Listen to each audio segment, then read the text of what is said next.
আসসালামু আলাইকুম।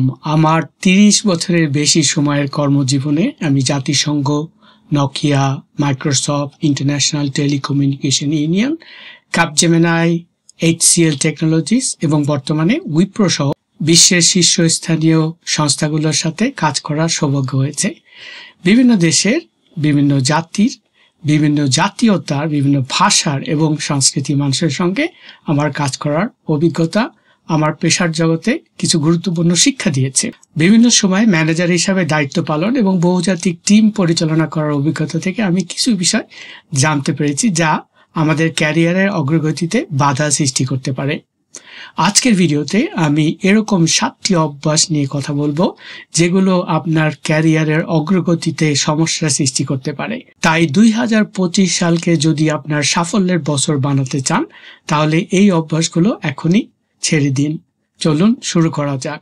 আমার লিস্টে প্রথমে যে অভ্যাসটার কথা বলবো সেটা হচ্ছে ইমেল লেখার সময় গ্রামার এবং টাইপো চেক না করা। অনেক সময় আমরা ভাবি একটু টাইপো হয়েছে তাতে কি, কিন্তু ইমেল আপনার পেশাদারিত্বর সরাসরি প্রতিচ্ছবি।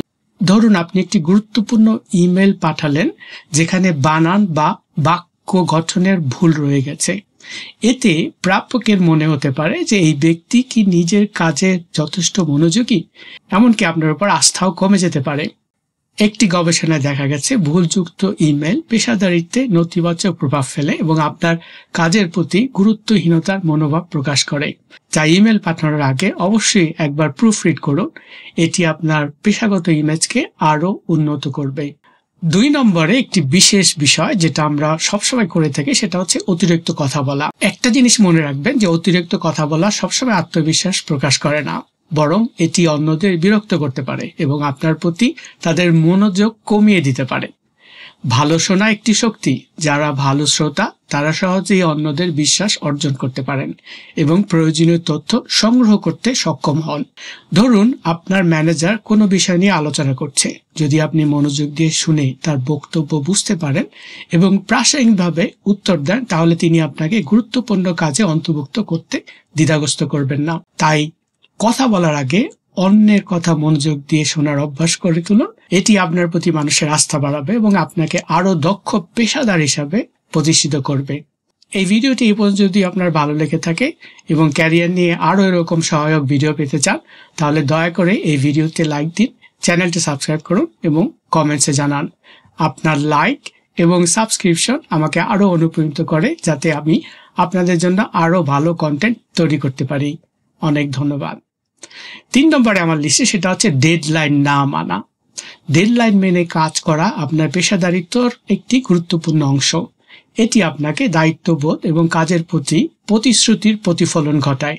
কিন্তু যদি আপনি বারবার ডেডলাইন মিস করেন তাহলে আপনার উপর মানুষের আস্থা কমে যেতে পারে, বিশেষ করে আপনার ম্যানেজারের।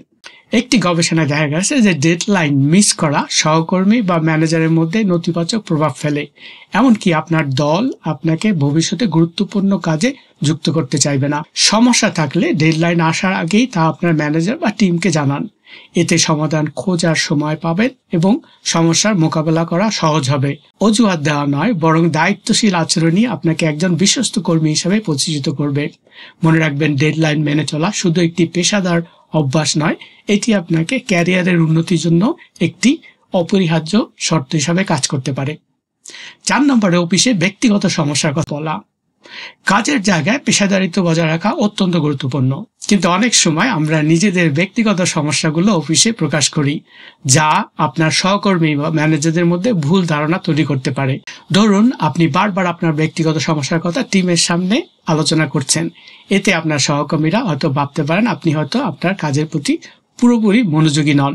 অনেক সময় এটি আপনার ক্যারিয়ারে নেতিবাচক প্রভাব ফেলতে পারে।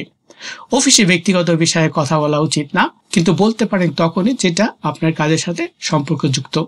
অন্যথায় এমন ব্যক্তিদের সঙ্গে শেয়ার করুন যাদের আপনি সম্পূর্ণ বিশ্বাস করতে পারেন। মনে রাখবেন, কাজের জায়গায় আপনার পেশাদার ইমেজ ধরে রাখাটা অত্যন্ত গুরুত্বপূর্ণ। এটি শুধুমাত্র আপনার ক্যারিয়ারের উন্নতিতেই সাহায্য করে না, বরং আপনাকে একটি শক্তিশালী এবং বিশ্বাসযোগ্য কর্মী হিসাবে প্রতিষ্ঠিত করে। 5 নম্বরে খুবই ইম্পর্টেন্ট, সেটা হচ্ছে সবসময় দেরিতে অফিসে আসা। যদি আপনি সবসময় মিটিং বা অফিসে দেরি করে আসেন তাহলে তা অন্যদের সময়ের প্রতি আপনার অসম্মান প্রদর্শন করে। ধরুন আপনার ম্যানেজার মিটিং শুরু করেছেন, আপনি দেরি করে ঢুকলেন। এতে শুধু আপনার ইমেজ ক্ষতিগ্রস্ত হবে না, বরং মিটিং এর পরিবেশও বিঘ্নিত হবে। আপনার ম্যানেজার বা সহকর্মীরা আপনাকে কম দায়িত্বশীল মনে করতে পারেন। একটি গবেষণা দেখা গেছে, যারা সময়নিষ্ঠ নয় তারা দীর্ঘমেয়াদে পদোন্নতিতে পিছিয়ে পড়েন। অন্যদিকে সময় মতো উপস্থিত থাকা আপনার প্রতি মানুষের আস্থা বাড়ায় এবং আপনাকে আরও পেশাদার হিসাবে তুলে ধরে। তাই চেষ্টা করুন প্রতিটি মিটিং বা অফিসে ঠিক সময় মতো পৌঁছানোর। যদি দরকার হয় কয়েক মিনিট আগে উপস্থিত হওয়া আপনাকে আরও প্রস্তুত এবং দায়িত্বশীল কর্মী হিসাবে প্রকাশ করে। 6 নম্বরে রুক্ষ ভাষায় ইমেইল লেখা। ইমেইল কেবল তথ্য আদান প্রদান নয়, যেটা আমি ইতিমধ্যে কভার করেছি। এটি আপনার যোগাযোগের দক্ষতা এবং পেশাদারিত্বের পরিচয় বহন করে। রুক্ষ এবং আক্রমণাত্মক ভাষায় ইমেইল লেখা প্রাপকের মনে নেতিবাচক প্রভাব ফেলে এবং আপনাকে একজন অমার্জিত কর্মী হিসাবে উপস্থাপন করতে পারে। ধরুন একটি ইমেইলে আপনি রুক্ষ ভাষায় আপনার অসন্তোষ প্রকাশ করলেন। এটি শুধু প্রাপকের মন খারাপ করে না, বরং আপনার উপর থেকে তাদের আস্থা কমিয়ে দিবে। অনেক ক্ষেত্রে এটি আপনার ক্যারিয়ারের উপরেও দীর্ঘমেয়াদের নেতিবাচক প্রভাব ফেলতে পারে। এমনকি একটি গুরুত্বপূর্ণ বার্তা লেখার সময়ও আপনার ভাষা এবং টোনে সতর্ক থাকুন। উদাহরণস্বরূপ আমরা বলতে পারি যে আপনি কাউকে ইমেল করলেন যে আপনি দেরি করেছেন। এর পরিবর্তে লিখতে পারেন যে আমরা সময় মতো কাজ শেষ করতে চাই, আশা করছি আপনি শীঘ্রই আপডেট দেবেন। মনে রাখবেন, আপনার ইমেলের ভাষা অন্যদের প্রতি আপনার শ্রদ্ধা এবং পেশাদারিত্বের মান বজায় রাখে। এটি কেবল আপনার কাজের পরিবেশ উন্নত করবে না, বরঞ্চ আপনার ক্যারিয়ারের জন্য ইতিবাচক ফল বয়ে আনবে। সবশেষে অগোছালো ডেস্ক। আপনার কাজের জায়গাটি আপনার কাজের প্রতি মনোভাবের প্রতিচ্ছবি। একটি অগোছালো ডেস্ক শুধু আপনার কাজের প্রতি অসতর্কতা প্রদর্শন করে না, বরঞ্চ আপনার কাজের দক্ষতাও প্রভাবিত করে। ধরুন আপনার ডেস্কে এলোমেলো প্রয়োজনীয় কাগজপত্র খুঁজে পেতে সময় লাগছে। এটি শুধু আপনার কাজের গতি কমিয়ে দেয় না, বরং আপনার সহকর্মী বা ম্যানেজার যদি এটি দেখেন, তারা আপনাকে কম দায়িত্বশীল ভাবতে পারেন। গবেষণা দেখা গেছে, একটি গোছালো কাজের জায়গা মনোযোগ বাড়ায় এবং কাজের গুণগত মান উন্নত করে। তাই প্রতিদিন কাজ শুরু করার আগে এবং শেষে নিজের ডেস্কটি গোছানোর অভ্যাস করুন।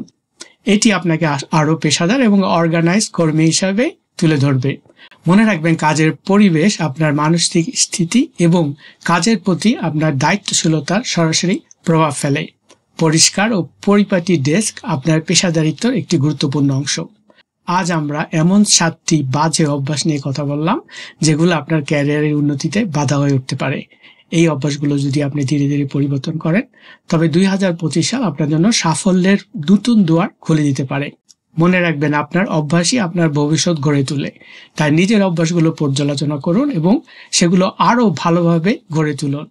যদি আজকের ভিডিও আপনাদের সহায়ক মনে হয়, তবে অবশ্যই একটি লাইক দিন এবং কমেন্টে আপনার মতামত জানান, এবং এগুলো আপনার বন্ধুদের সাথে শেয়ার করুন, যাতে তারা এগুলো জানতে পারে এবং তাদের সাহায্য হয়। আর অবশ্যই আমাদের চ্যানেলটা সাবস্ক্রাইব না করে থাকলে সাবস্ক্রাইব করতে ভুলবেন না। পরবর্তী ভিডিও দেখার আহ্বান জানিয়ে আজকে এখনই শেষ করছি। আল্লাহ হাফেজ।